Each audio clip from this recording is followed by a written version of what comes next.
This is Behind the Headlines, with behind-the-scenes analysis on issues affecting Pennsylvanians, sponsored by the Susquehanna Valley Center for Public Policy. Now, here's your host.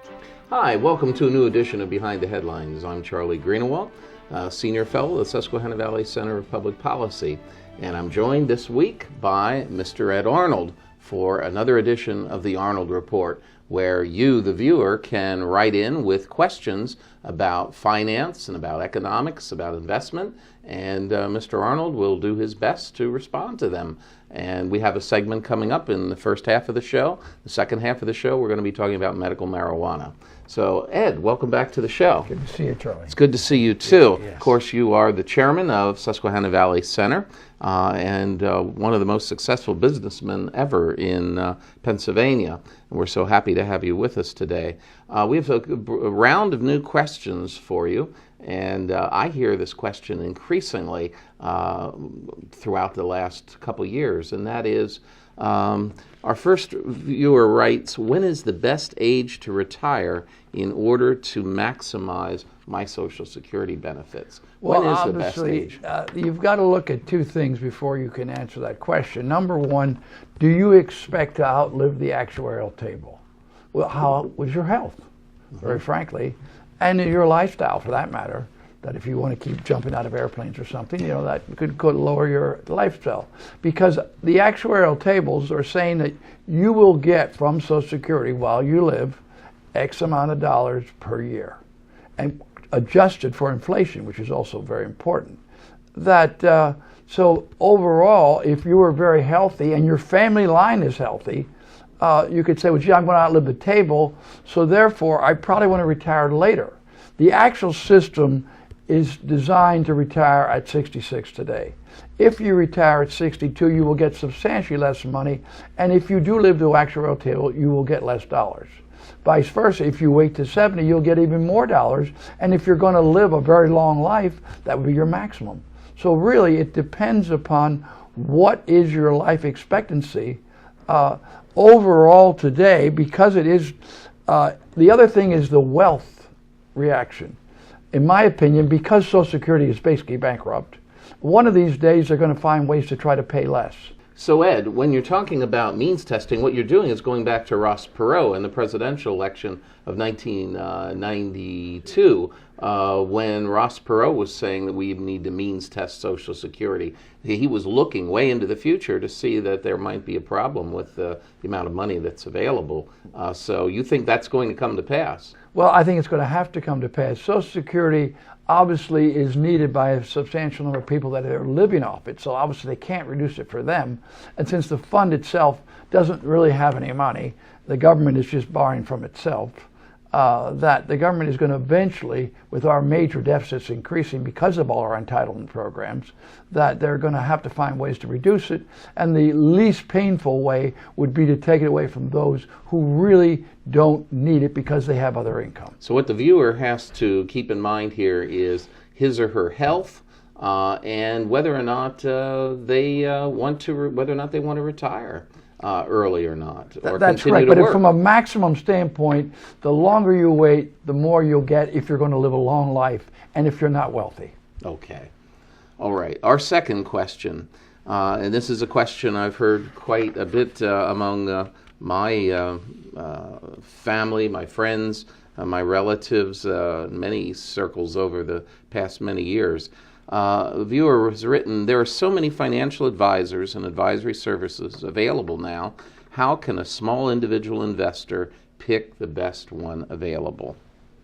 Well, you used the term investor. Do you want an advisor only to advise you on investments, or do you want to talk about other things? I mean, what is your family planning?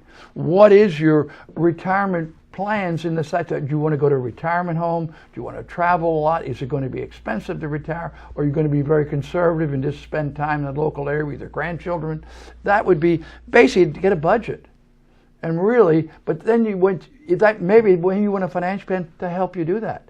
So what do you expect of your financial advisor? You should talk to your friends, get references from financial advisors, but to interview him and say, these are the things that I'm concerned about, how would you address them? And see how comfortable you are with how he would address your particular needs. If it's only investments, then you would look for what kind of a record does he have? Does he have any criteria where this is what he normally does, this is where he's comfortable with? So it really is it's an interview process for you to feel comfortable with them, that they can provide you with what you need. Mm-hmm. So one can't really just go to the Chamber of Commerce and ask who would be the best financial advisors, because they, I guess, don't have any kind of ranking. They would just give you the names of their members, but that necessarily doesn't indicate quality of service. And again, realizing that your large financial institutions do have these services. And very frankly, that some of them do fairly well. And again, they would definitely have track records of this is what we have done. Mm-hmm. So therefore, that could be also definitely one you would want to consider. It is a challenge to find the right person, because obviously they're going to have good personalities and they're going to be selling you to come with them. Mm-hmm. But you have to figure out what do you need, and therefore that's the best one for you. And some individuals overlook the fact that their own bank offers investment services, yeah, which many people don't realize. Okay, our third question here is on penny stocks. Would you please explain how the penny stock market emerged, and are penny stocks a good investment for the individual investment? Which penny stocks would you recommend? The viewer writes. Very frankly, I don't recommend penny stocks. Penny stocks, first of all, are either traded on the pink sheets, which means they have very large spreads and very little information. The pink sheets are simple sheets that are pink. Who writes them? Where do they come from? They come from the financial the market. It's a informal, you could almost say, exchange. It doesn't have all the rules. Are the pink sheets like those sheets I can buy when I go back to the racetrack, and they're going to tell you who the winners are? Well, in this case, they would be most brokers would have copies of them. They are published, and basically they would be able, if you wanted to find a company that isn't listed anyplace else. Now, it could be also listed on the NASDAQ small cap. Again, there you would get a little more information. There are more rules because NASDAQ has rules. My whole thing is that, very frankly, if you want to gamble, go to the casino. It probably is just about the same odds, and it's a lot more fun. As penny stocks? Yes. So you think they're that bad of an investment? Yeah, but worst of all, there's a thing called the spread. When you buy a normal stock, let's say at 50... What is the spread? The spread is the difference between the bid and the ask. So you want to go buy a company, you have to pay the bid price, or you negotiate, but basically that's what they do. And in a $50 stock, it might be 25 cents, so therefore it's only 1/4%. It's a very small number. When you have a penny stock, it could be a difference of 50 cents, or 5 cents on a 50-cent stock. That's 10%. So when you want to go sell it, you already have lost 10%. It's like a car going out the door. Okay, with depreciation. Yeah, with depreciation, because you have this spread. What you bid for and what you can sell it for is substantially different. Okay. All right. So you're not high on penny stocks? No, I have no recommendations because I don't follow penny stocks. I don't recommend them for people. Okay. The last question we have here is a multi-part question, a two-part question. The viewer writes, would you please explain REIT, REITs, and how one would rank this type of investment against others in today's marketplace?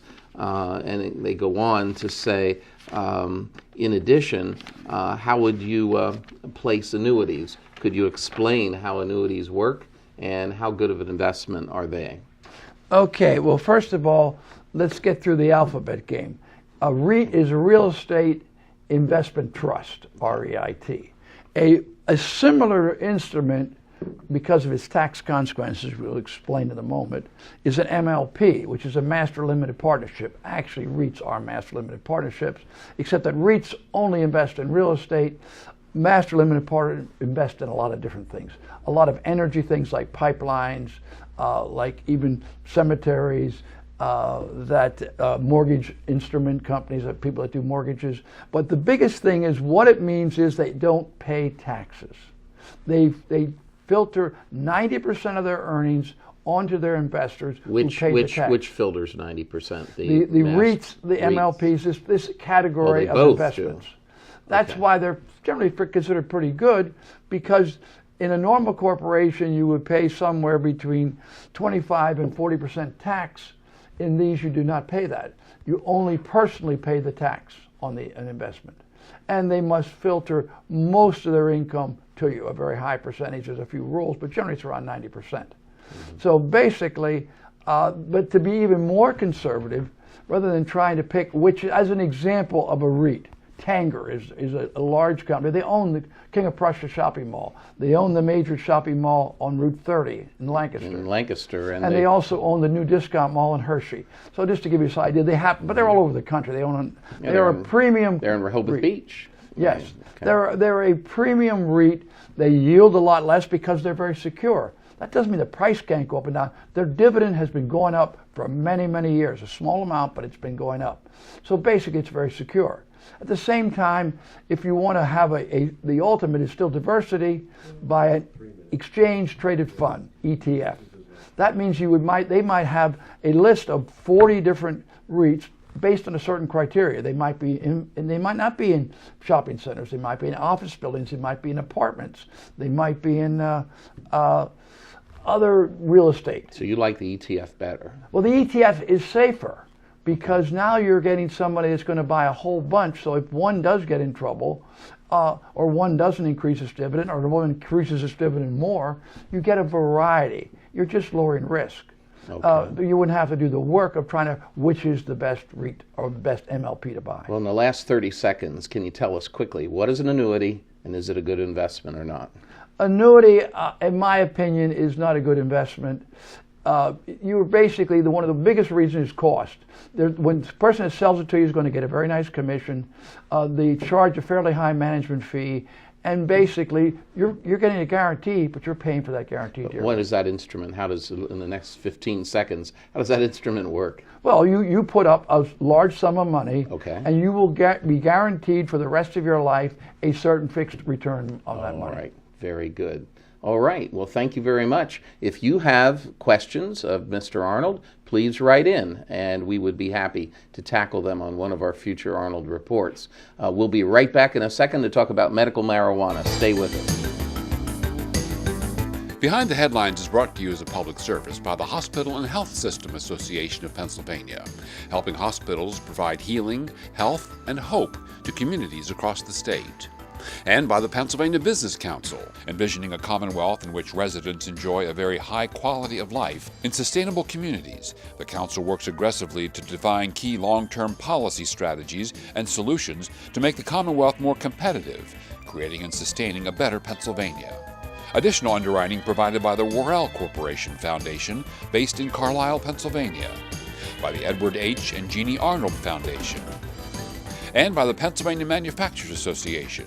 Business in Pennsylvania is our business.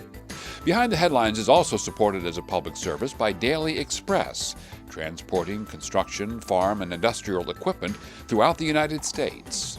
And by Blackford Ventures, LLC, a private equity firm seeking to make significant investments in real estate, proven business enterprises, and their leaders. Find out more at www.blackfordventures.com. And by the Pennsylvania Highway Information Association, the go-to source to learn about transportation projects and issues. Visit pahighwayinfo.org. Hi, welcome back to the second segment of Behind the Headlines. And this week I'm being joined by the chairman of Susquehanna Valley Center for Public Policy, Ed Arnold. And we've just had an installment of the Arnold Report where we answered some questions that the viewers have submitted to us. In the second segment, we'd like to talk a little bit more about medical marijuana. Medical marijuana is one of those issues that has been bubbling and fermenting on the Hill for some time, but it's never been resolved. And it looks like there's the possibility in this General Assembly over perhaps the next few months that it'll be resolved. This bill, as you know, Ed, is Senate Bill 3. And Senate Bill 3, any of the small numbers that are given to bills would indicate that this seems to be a priority then for the Senate Republican leadership. What can you tell us about Senate Bill 3 in terms of who are the major forces behind this bill, Ed? Well, first of all, Senator Fulmer and Senator Leach are the two, the Democrat Leach and Fulmer, the Republican, are the two major sponsors. However, there are 26 other sponsors. So the bill definitely will pass in the Senate. The question is, because it passed last year by a vote of 43 to 7 in the Senate. Okay. So it definitely will get through the Senate. But last year, the House leadership, several of the main people, tied it up and refused to bring it to a vote. The general feeling is that if it was brought to a vote, it would easily pass. One thing is just getting back to what has happened in the rest of the world. There are now 23 states that have medical marijuana, and some have recreational. Of those 23 states, the vote went to the people with 65 to 85% approval. Overwhelmingly, the House is not responding to the will of the people by tying it up in committee. And that's what it may or may not happen now. It definitely will get to the House. What they will do with it, there are definitely a lot of support there that says, yes, we will finally get it moving. It's a challenge. Well, you said, you talked about some of the two main supporters, the Democrat Senator Leach and the Republican Senator Fulmer. What do they hope to accomplish with this bill? Why come forward with this bill? The bill basically, marijuana has been shown to have medical value. There is no question. The people that have continued to deny this is a myth. It definitely, in certain areas, it is the only solution, specifically in epilepsy seizures. The worst example, in fact, a child has just died this year, where they had so many seizures, it was like 18 months old baby, that this is the only, now we're not talking about smoking cigarettes, we're talking about the oil of marijuana. Okay. And actually the best way to administer it is through a vaporizing process where it goes directly into the system, but it is not, marijuana has two ingredients. The one is an hallucinogenic, which is only triggered when you get over 185 degrees in temperature. That's why smoking, of course, triggers it. That's THC. That's THC. That's okay. Correct. The other one is not. It's a medical. Charlotte's Web was one of the examples of a child that took it. It has like 1% of the strength of THC. It's irrelevant. It can't possibly get you high. That Coke probably gets you higher. That and again, the other false statement is that. So basically your question is, there are a substantial, pain is another area. Cancer, there are certain kinds of cancer that our present drugs, even our brutal addictive opiate drugs, will not treat as well as marijuana, which is not addictive. This is, again, another false statement by its detractors. So the supporters of this measure to legalize medical marijuana in Pennsylvania, their main goal is to provide relief for people Their only with goal chronic is diseases. to provide relief, is to give medical treatment. There are 15 different particular medical diagnoses that if a doctor believes, and again, it all has to be on a doctor's prescription. This is not something you can go buy at the store. You must get a doctor's prescription. What you're saying is that this bill has 15 different items that medical marijuana can be used for. Yes. Okay. What are those 15? Well, cancer is one of them. Different kinds of cancer is more so than others because the pain in some. Again, we've talked already about seizures. The big ones: diabetes, Crohn's disease, glaucoma, HIV/AIDS. Those are multiple sclerosis. There is more here, obviously. So this is a very specific, way more specific probably than any of the other 23 states that have a bill. Multiple sclerosis can be treated with this. Yes, it gives relief. It has been shown to, again, they keep saying we can't test it. It has been used. The real proof is always in the pudding. Patients have found relief. Doctors have found that this is the best way to treat their patients. It is still a medical decision, but these are the areas that a doctor, if this if this particular ailment is diagnosed, can be treated under this bill. Well, I ask you, perhaps maybe the supporters of this bill could do maybe a better job in terms of publicity and public relations, in terms of getting the word out that there are so many different medical conditions that can be treated. Do you think the general public realizes that medical marijuana can be used for all these things? The general public is overwhelmingly in favor of this. Any polls they've taken, it is overwhelming. It is not. It's a handful of legislators who don't confuse them with the facts. Now, there are some concerns that this could lead to recreational marijuana and legalizing recreational marijuana use in Pennsylvania. What are the states that have that, Ed? There are 4 states that presently have that. What are they? They are Alaska, Oregon, Washington, and D.C. Okay. And why would you believe that this would not lead to recreational use? Well, first, number one, you have all the other states, and realizing that some of these states have had this since the 90s. So this is not something new. And again, even the states that have recreational, it is not shown to be this great crisis. Actually, it reduces marijuana use among teens in most of those states. Because right now, what do you have? You have a dealer. He'll sell to anybody who has the money. If you have regulations and control, you control the distribution. And therefore, just as in alcohol, yes, some kids will get it, some kids get alcohol. Alcohol is a far more dangerous drug. Alcohol is a drug. And it is far more addictive. There are massive numbers of people that die. That's one of the other things, is the number of people that have died from an overdose of marijuana is 0. 0. They have never shown it to be. There are thousands and thousands of people who are dying from oxycodone and all the other opiates. Opiate is the gateway drug to heroin. There's no question, which is also oxycodone is the gateway drug. It is, all the opiate family is extremely addictive.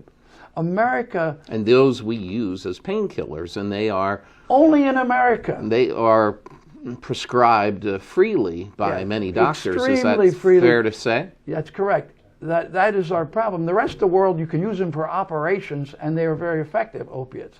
But you don't continually use them for pain. In America, we use 75% of the oxycodone type drugs are sold in America. We have 5% of the population. Wow. So basically, we're continuing to demonize marijuana when we should demonize opiate drugs. The main opposition to medical marijuana stems from some drug companies, doesn't it? It stems from the drug companies. They are the greatest pushers. And also, we have even demonized hemp, which is used to make rope and many other industrial uses.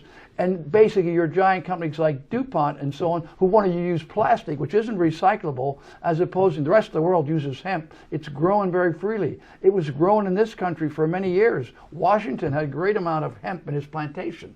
That hemp is a great substance.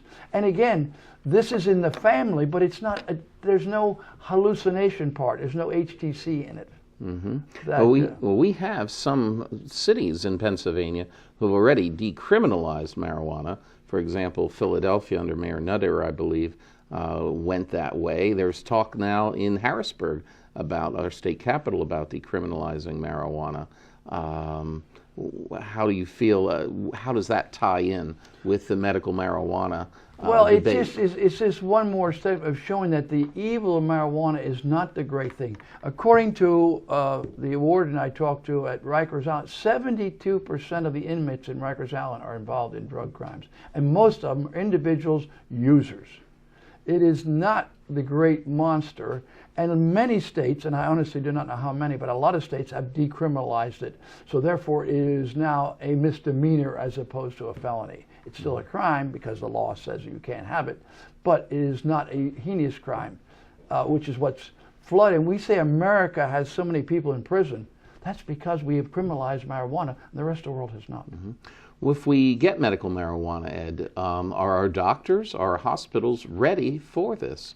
Well, again, the bill, if you would look at it, it's a 70-page bill. It goes into great detail. We have it here We somewhere. have it right here. I just read it. Okay, right here it is. Last night I read it again, and it is a very detailed bill. It basically controls who's going to grow it under what circumstances, who's going to process it under what circumstances, and then who's going to be able to prescribe it. And also you have user cards. So it's a tremendous amount of checks and balances to make sure that only those medically requiring it and under the supervision of a doctor can in fact get access to it. So will this marijuana, if it is passed, will this be grown in Pennsylvania? Yes, it will definitely be only grown in Pennsylvania. Well, so this is another cash crop for the Amish then? Well, actually, this is you will grow it in a warehouse. Okay. It's under tremendous controls, and therefore it will not be grown in open fields. Oh, okay. So All right. that is the again, if you look at the other states and so on, we have a lot of models to go on since 23 states are doing it. All the laws are very different. Ours, from what I could see, I had also copies of the laws of the different states here. There's this nice little photo of what all the rules are in all the other states, and ours is probably going to be the most controlled of any state. Okay. Well, on that note, we thank you for bringing our viewers up to speed on this issue, and we think things are going to be happening fairly quickly on the Hill in regard to medical marijuana. So thank you very much for the update. Okay. All right. Thanks again for joining us this week on Behind the Headlines. We look forward to you joining you again next week, and we hope you'll take a look at our website for Susquehanna Valley Center for Public Policy and look at Behind the Headlines archives on the Voice of PA. Thanks again for joining us. Bye-bye.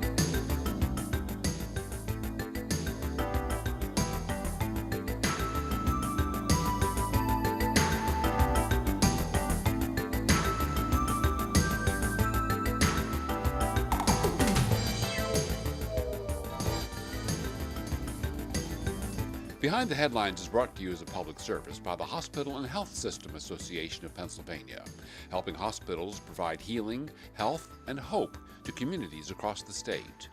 And by the Pennsylvania Business Council, envisioning a commonwealth in which residents enjoy a very high quality of life in sustainable communities. The council works aggressively to define key long-term policy strategies and solutions to make the commonwealth more competitive, creating and sustaining a better Pennsylvania. Additional underwriting provided by the Worrell Corporation Foundation, based in Carlisle, Pennsylvania, by the Edward H. and Jeannie Arnold Foundation, and by the Pennsylvania Manufacturers Association. Business in Pennsylvania is our business. Behind the Headlines is also supported as a public service by Daily Express, transporting construction, farm, and industrial equipment throughout the United States, and by Blackford Ventures, LLC, a private equity firm seeking to make significant investments in real estate, proven business enterprises, and their leaders. Find out more at www.blackfordventures.com. And by the Pennsylvania Highway Information Association, the go-to source to learn about transportation projects and issues. Visit pahighwayinfo.org.